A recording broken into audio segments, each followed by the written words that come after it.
we were like trying to do our Chuck Schumer impersonation to make him laugh. So he like, Yeah, he we didn't were like that at all. So yeah, we were like, talk about Congress and talk about Congress. And so we were nailing it, bang on. Talk about Congress and talk about Congress. And yeah, you're laughing out. We're both laughing.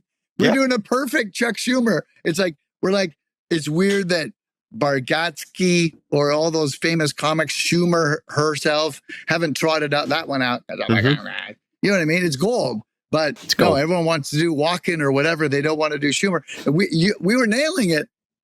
I just don't, I just don't think they liked us. Talk to me. Tommy.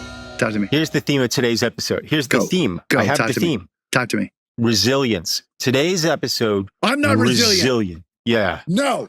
Yes, you are, buddy. No. I refuse to be resilient. I quit. No, Tom. You can't fire me, Black. I quit.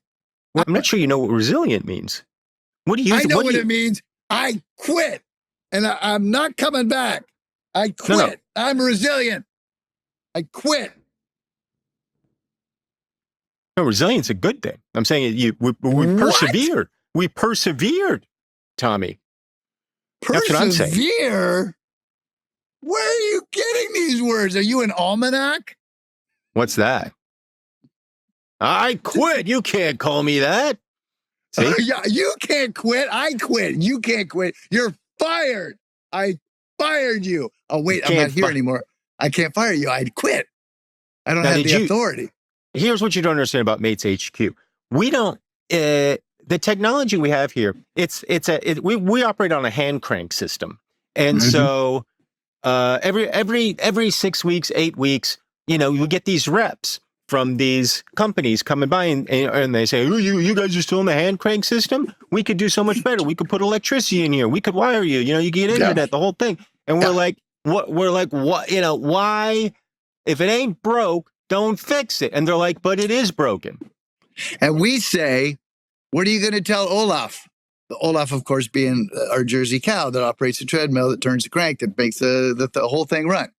Olaf, you don't have a job anymore? Cow lives for that treadmill. Yeah. Cow perks up for that treadmill. We had a Jersey cow named Olaf. You know what I think about this episode? I think, let me paint you a picture. There's a guy, and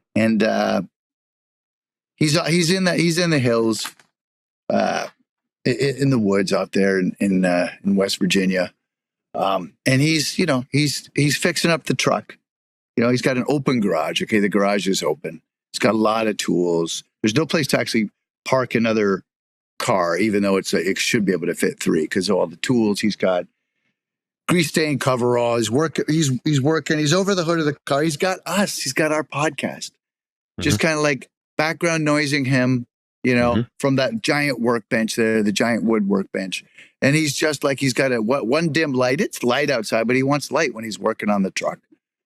One kind of like lantern hanging over the truck he's working. He's kind of like, he likes listening to us. We make him giggle. He loves a good snack, right? And he's listening to this, and like he's pulling his head up from the hood of the truck, and he's turning towards the radio, and he's going, "What's wrong?" Right? Normally he just kind of listens and laughs along, and he fixed the crankshaft. He does the whole thing, and it's good. Then the episode's done. Dun, dun, dun, dun, dun, dun, dun, dun.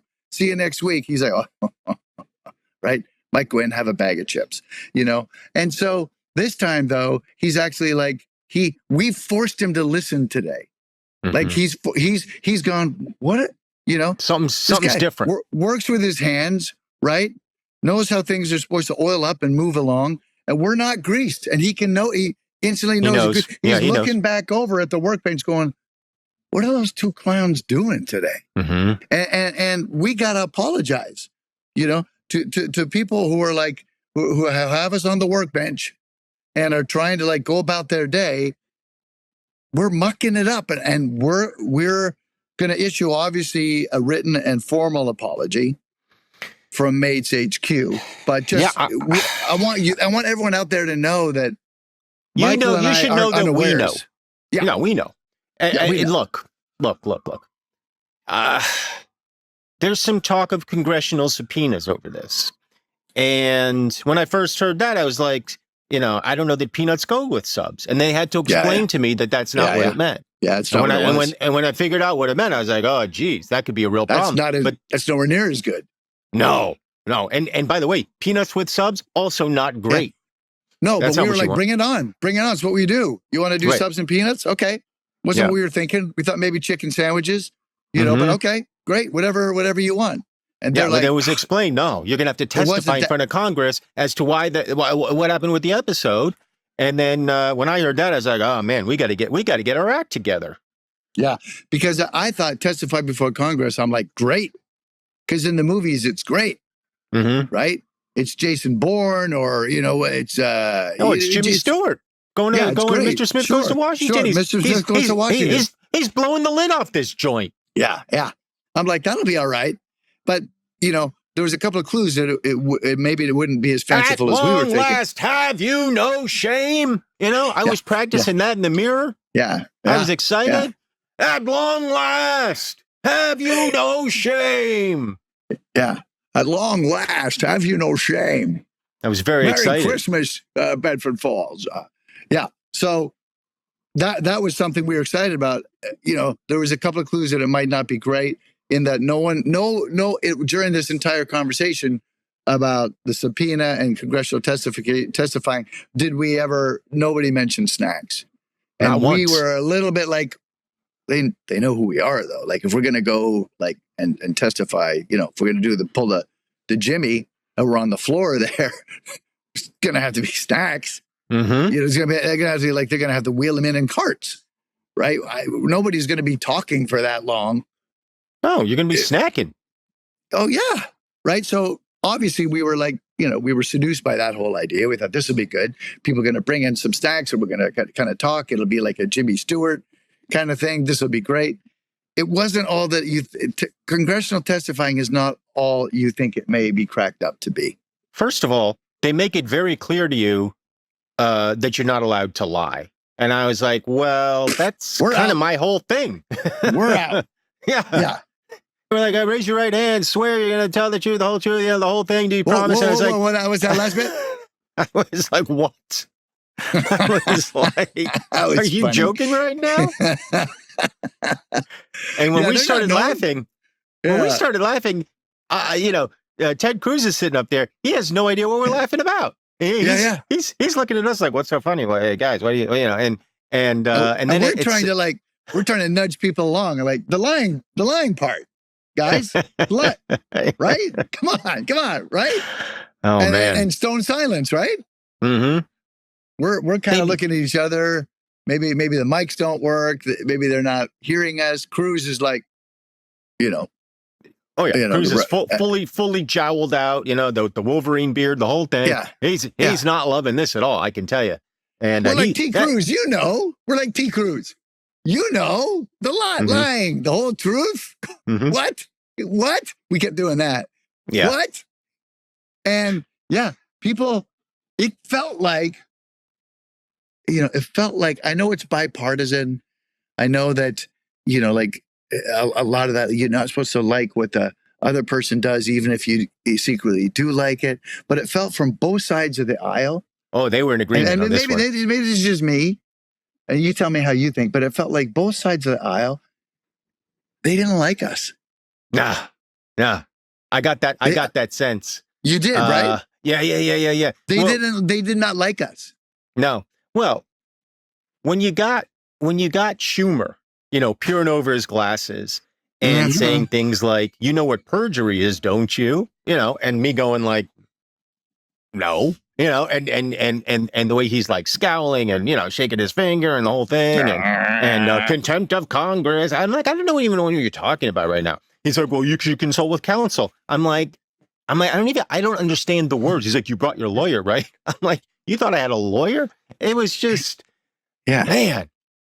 Yeah. The only thing, we were like trying to do our Chuck Schumer impersonation to make him laugh. So he didn't like that at all. We were like, it's all about Congress. It's all about Congress. And so we were nailing it, bang on. It's all about Congress. It's all about Congress. And you're laughing out. We're both laughing. We're doing a perfect Chuck Schumer. It's like, it's weird that Bargatsky or all those famous comics, Schumer herself, haven't trotted out that one out. I'm like, Mhm. all right. You know what I mean? It's gold. But It's no, gold. everyone wants to do Walken or whatever. They don't want to do Schumer. And we were nailing it. I just don't, I just don't think they liked us. They didn't. And I'll say this though, as a patriot, I'll say this. Yeah. The one thing that I felt good about Mhm. was that it was bipartisan, I felt like. And the condemnation towards us felt Right. utterly apolitical. And I loved that. I felt like, okay, finally we're doing something to bring the country together. And that felt really great. Like their condemnation of this episode and many of the previous episodes. First of all, I thought their criticism was spot on. Yeah, sure. I thought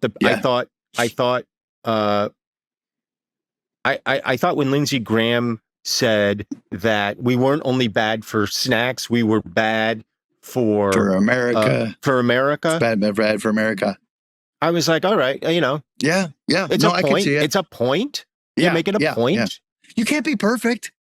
You can't be perfect. If we were perfect, it's never we what wouldn't we be set doing. out to do.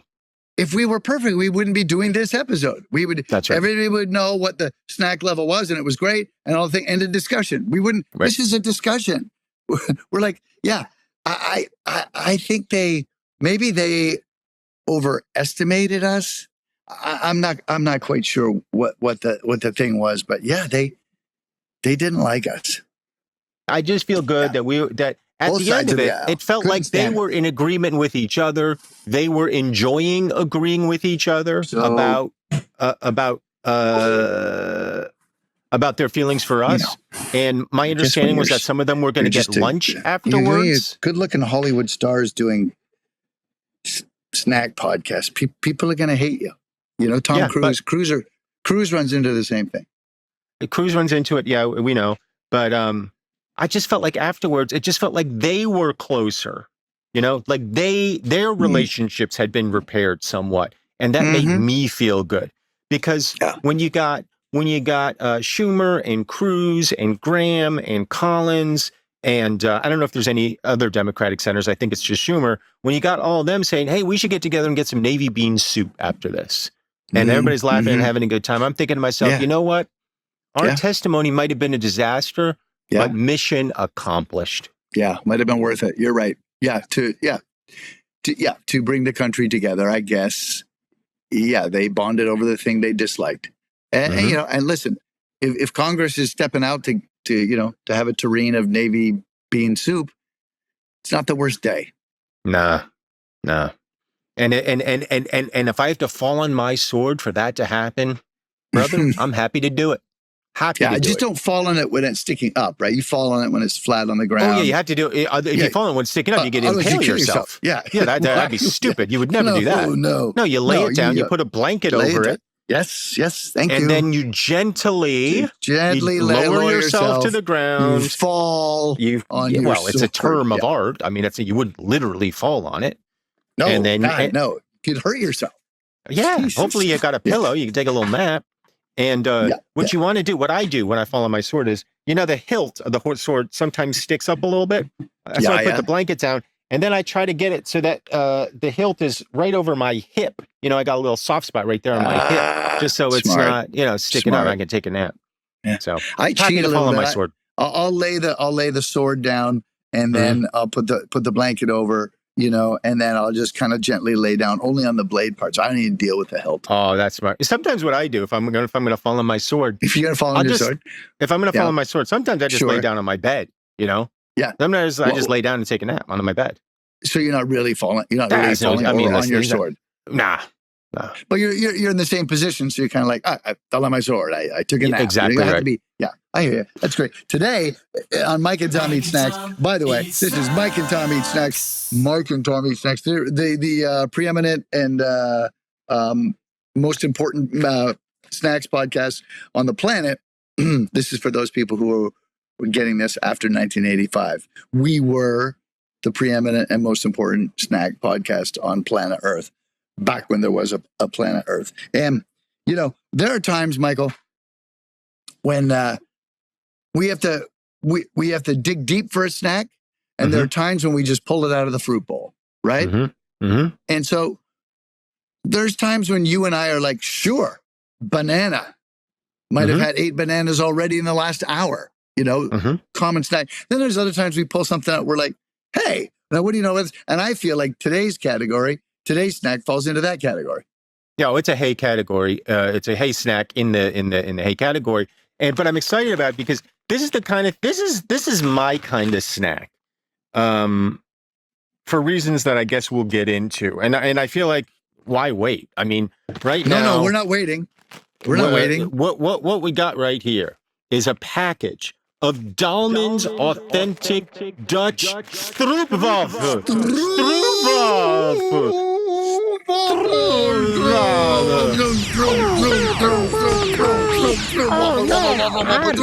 I'm in Dutchland. How did I get into Dutchland? They're dropping the stroopwafels everywhere. Don't drop a waffle.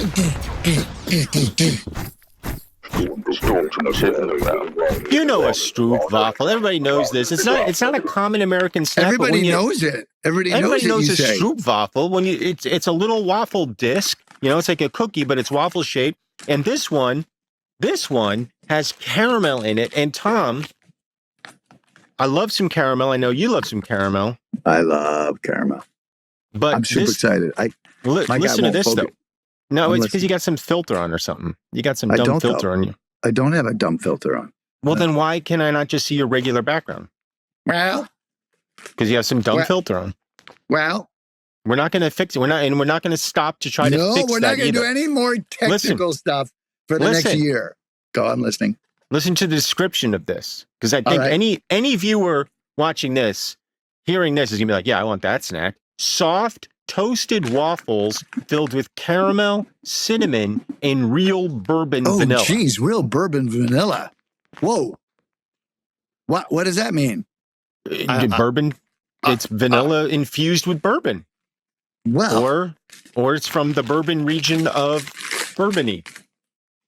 Yeah, Bourbony, right. Well, here's what they have on the side. Enjoy a Dutch classic.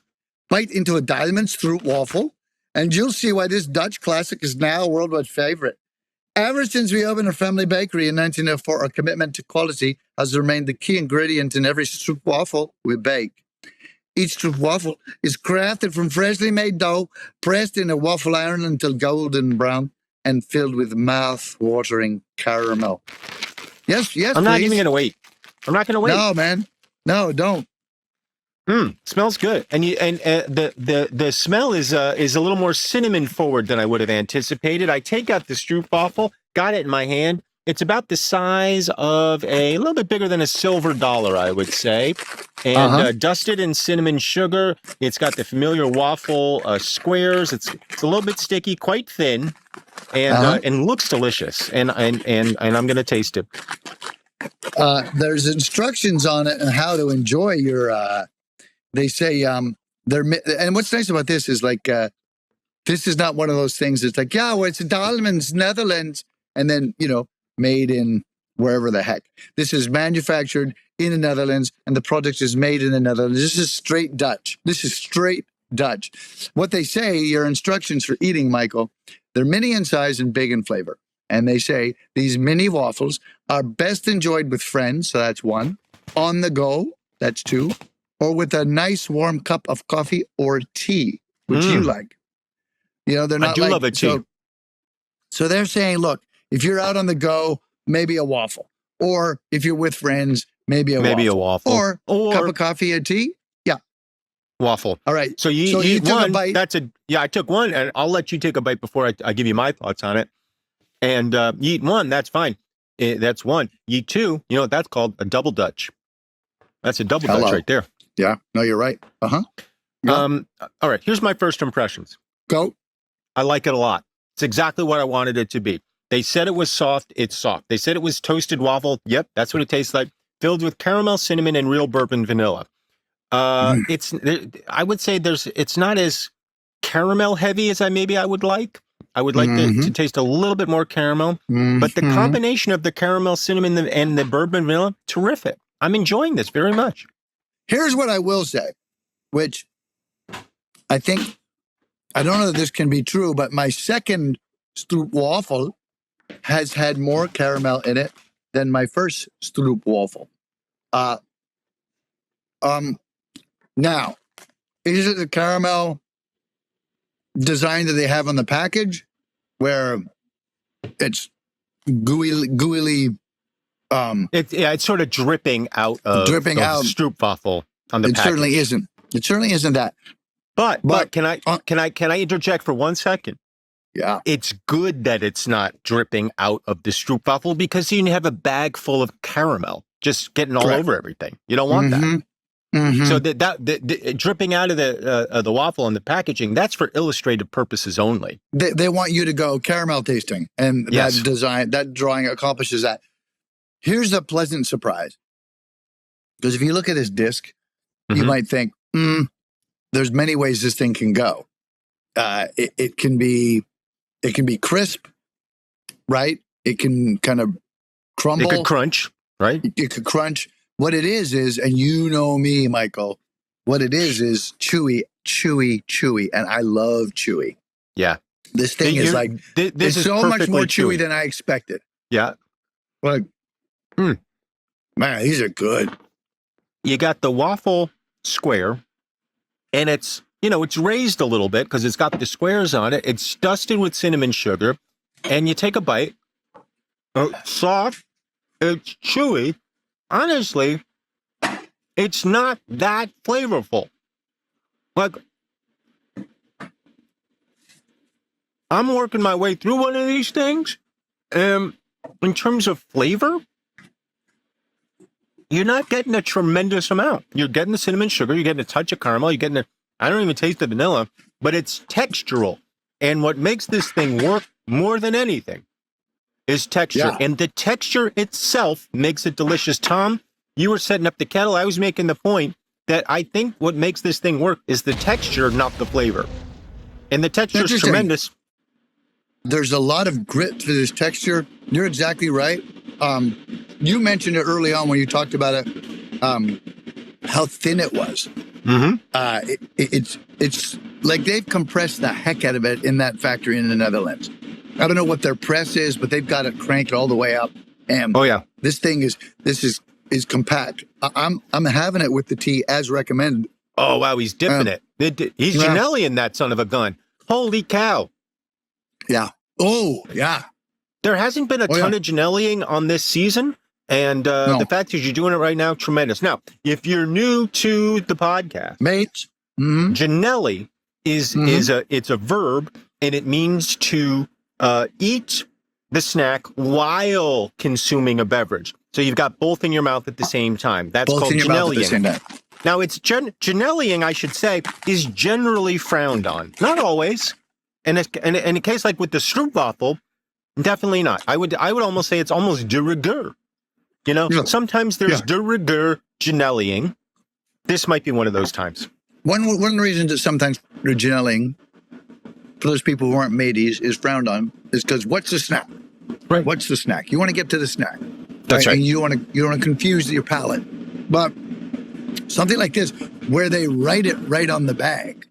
Yeah, they're telling you. Here's 3 options. Cup of coffee, some tea, these things, have a go. And they're right.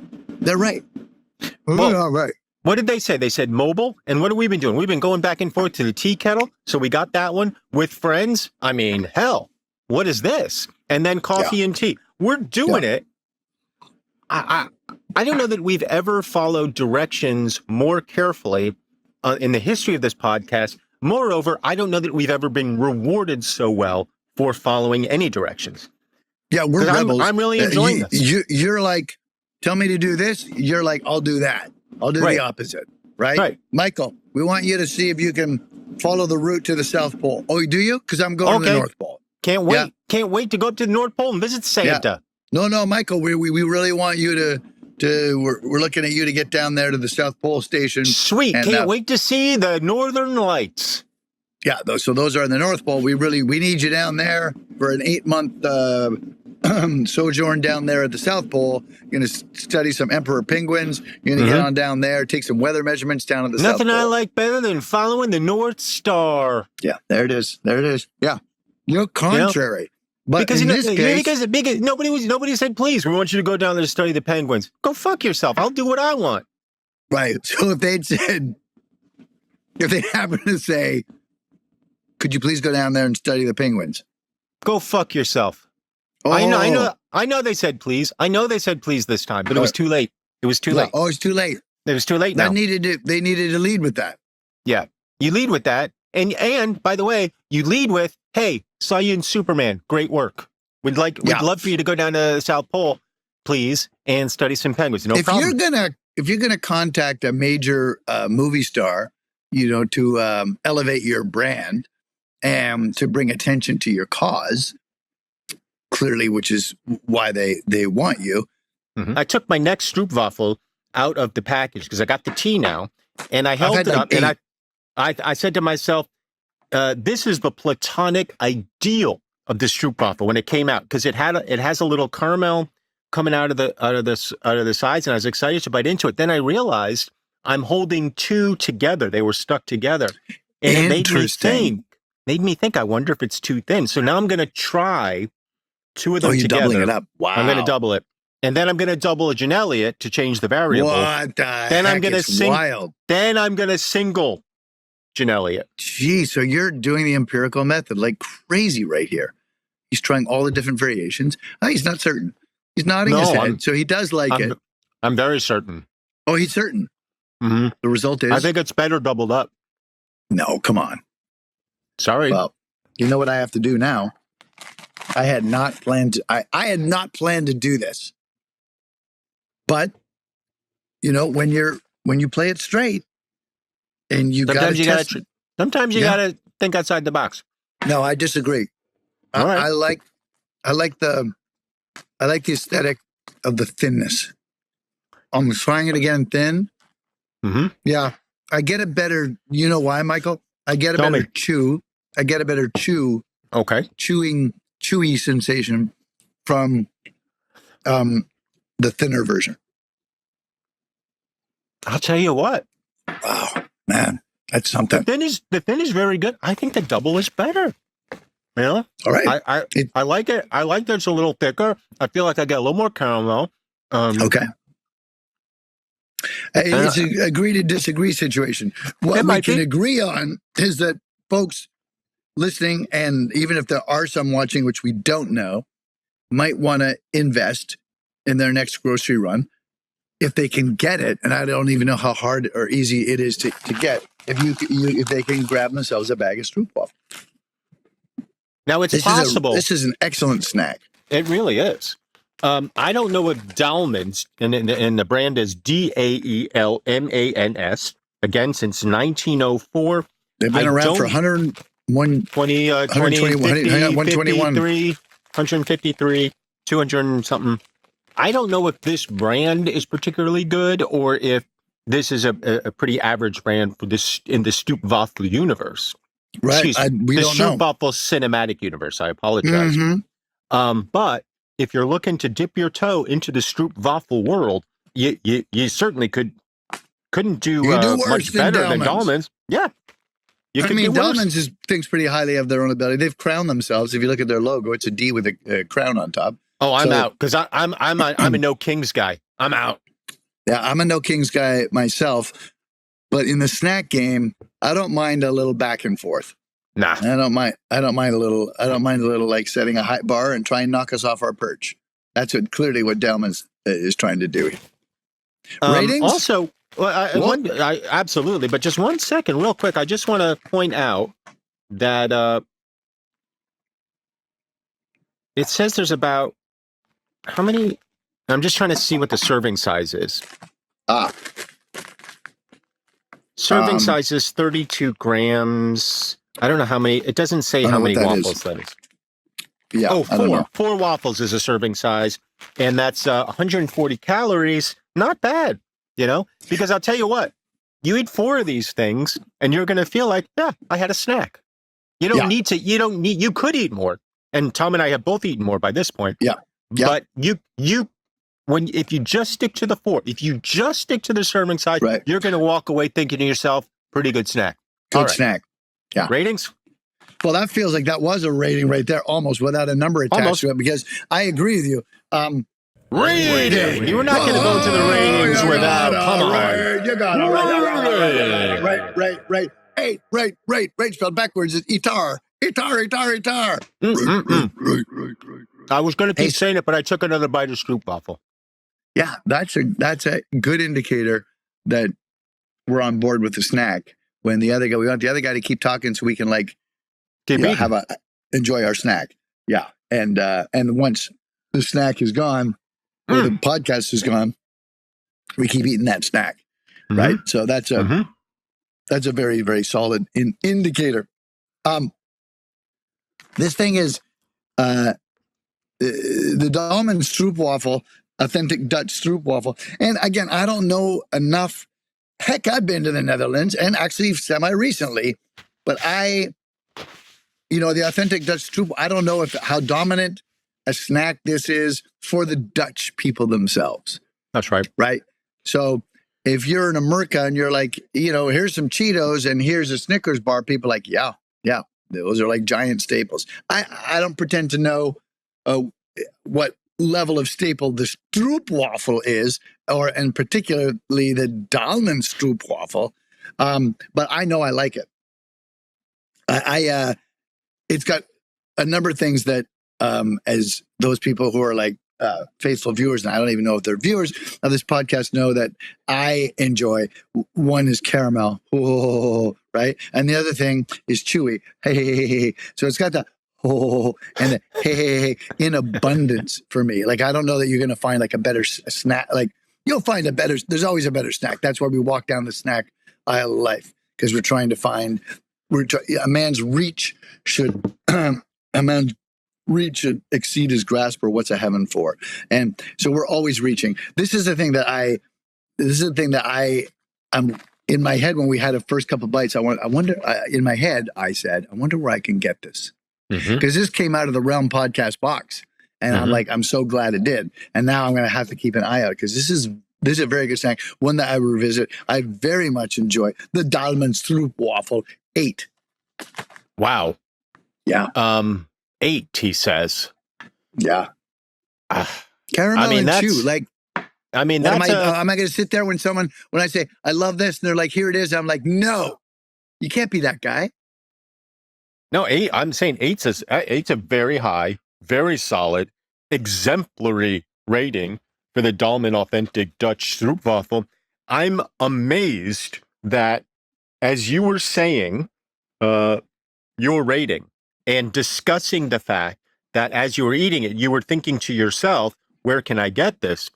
As you were teeing up that sentence, I was thinking to myself, I wonder where I can get these.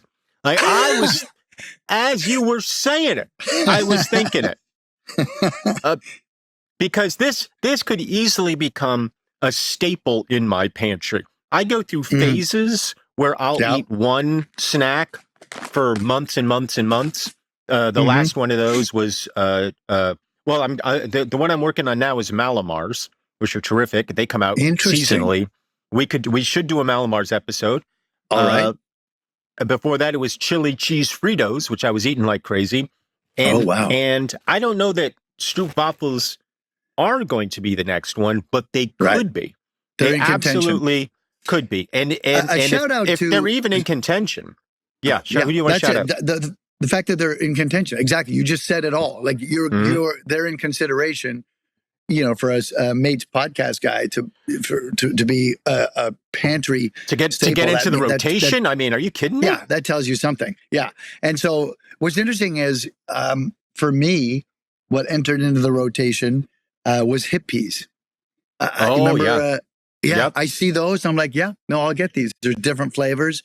And so sometimes some companies crack the code and get into the rotation, which is not easy. We like what we like, and because we're experienced snack guys, it takes a lot to break. It takes a lot to break in. So congrats to Stroopwafel for moving the needle for you. So Stroopwafels, Daelmans authentic Dutch Stroopwafel. Tom Cavanaugh gave it an 8, and I have to give it in 8. Tom, I will see you next Wow. week. Wow, I'll see you next week.